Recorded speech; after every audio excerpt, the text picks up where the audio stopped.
చెడిపోయిరి, మరణించేదామాని తలపోయక, మానవులెంతో చెడిపోయిరి, మరణించేదామాని తలపోయక, ఎరుగారు మరణము నిక్కమని, నరకమున్నదని వారెరుగారు. ఎరుగారు మరణము నిక్కమని, నరకమున్నదని వారెరుగారు. చూడుము ఈ క్షణమే కల్వారిని, ప్రేమా ప్రభువు నీకై నిలుచుండెను, గొప్ప రక్షణనివ్వ శ్రీయేసుడు, సిలువలో వేలాడుచున్నాడుగా, సిలువలో వేలాడుచున్నాడుగా. మత్తయి సువార్త 21వ అధ్యాయంలో ఉన్న విషయాల్ని మనం ధ్యానం చేస్తున్నాము. ఈ విజయోత్సవపు ఊరేగింపు సంతోషంతో ప్రారంభించబడింది, దుఃఖముతో ముగించబడటం చాలా విచారకరం. యేసు నీతిపరుడు, రక్షణ కలవాడు, దీనుడిగా వచ్చాడని గుర్తించి కొంతమంది ప్రభుని కేకలతో, ఆయన దావీదు కుమారుడు జయము అంటూ కేకలేసి ప్రభుని స్తుతిస్తుంటే పట్నం వారు కలవరపడ్డారు.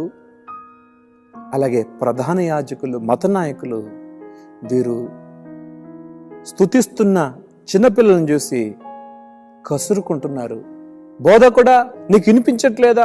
ఇంత గట్టిగా అరుస్తున్నారు, వీరిని మౌనంగా ఉండమని చెప్పొచ్చు కదా అని మత నాయకులు యేసుప్రభు అంటే, యేసుప్రభు అన్నాడు, మీరు మౌనంగా ఉంటే ఈ రాళ్ళు కేకలేసి స్తుతిస్తాయని ప్రభు చెప్పినట్లుగా మనం చూస్తాం.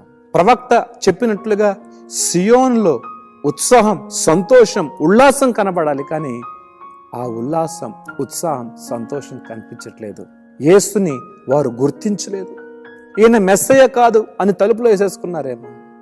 అందుకని ప్రభు ఆ పట్టణాన్ని చూసి ఏడుస్తాడు. లూకా సువార్త 19వ అధ్యాయం 41వ వచనంలో మనం చూస్తాం.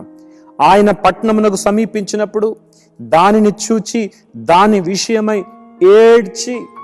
ఏడుస్తున్నాడండి ప్రభు యొక్క కన్నీళ్లు కొన్ని చోట్ల మాత్రమే బైబిల్ గ్రంథంలో మనం చూస్తాం. అందులో ఇదిగో ఇక్కడొకటి. యెరూషలేము ప్రజలు ఏ విధంగా ప్రభుని తృణీకరిస్తున్నారో ఆ సంగతి చూసి ప్రభు బాధపడుతున్నాడు. ఇక్కడ మాట చూస్తాం. ప్రభు అంటున్న మాట చూడండి, నీవు ఈ దినమందైనను సమాధాన సంబంధమైన సంగతులను తెలుసుకునే యెడల నీకెంతో మేలు, కానీ ఇప్పుడవి నీ కన్నులకు మరుగు చేయబడి ఉన్నవి.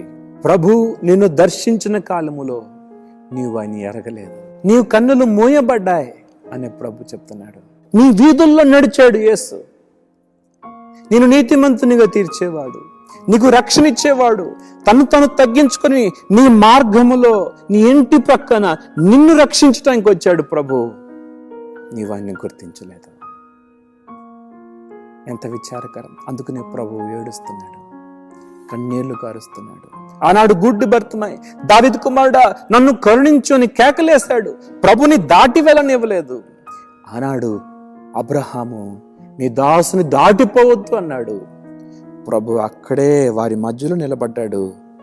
ఎవరైనా ఆహ్వానిస్తారేమోనని, ఎవరైనా చేర్చుకుంటారేమోనని, ఎవరైనా అంగీకరిస్తారేమో అని తను అలాగే తగ్గించుకొని నిలబడ్డాడు. కానీ ఆయన్ని ఆహ్వానించేవారు లేరు. ఆయన చూస్తున్నాగానే తలుపులు వేసుకున్నారు, ఆయన నిర్లక్ష్యం చేశారు. అందుకనే ప్రభు ఏడుస్తున్నాడు. నశించిన ఇశ్రాయేలు ప్రజల యుద్ధకు వచ్చారు ప్రభు, కానీ వారు ఆయన్ని నువ్వు మాకు కాదు అని త్రోసేశారు. ఈ కాలము ప్రభువుని యుద్ధకు వస్తే నీవు ఆయన్ని అంగీకరిస్తావా, నీవు ఆయన్ని త్రోసివేస్తావా, నీ చేతిలోనే ఉంది. ప్రభుని దాటిపోనియొద్దు. బైబిల్ గ్రంథం చెప్తుంది, ఇదే రక్షణ దినం, నేడే అనుకూల సమయం. ఇంత గొప్ప రక్షణను నిర్లక్ష్యం చేస్తే ఎలా తప్పించుకుంటావు? ఈ రక్షించే రక్షకుడు నీ యొద్దకు వచ్చాడు, ఈ సువార్త నీ యొద్దకు వచ్చింది.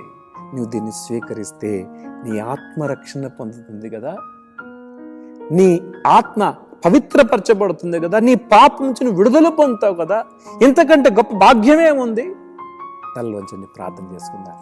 మహోన్నతుడా, నీవు మా యుద్ధకు వచ్చినప్పుడు మిమ్మల్ని దుఃఖ పెట్టేవారిగా కాక మిమ్మల్ని సంతోషపరిచేవారిగా మేముంటకు సహాయం చేయండి. విత్తబడిన మాటలు మా హృదయాలు నీరు కట్టి ఫలింప చేయండి. బలహీనులను బలపరచండి. కృంగిన వారిని లేవనెత్తమని యేసు నామములో అడుగుతున్నాం తండ్రి. ఆమేన్.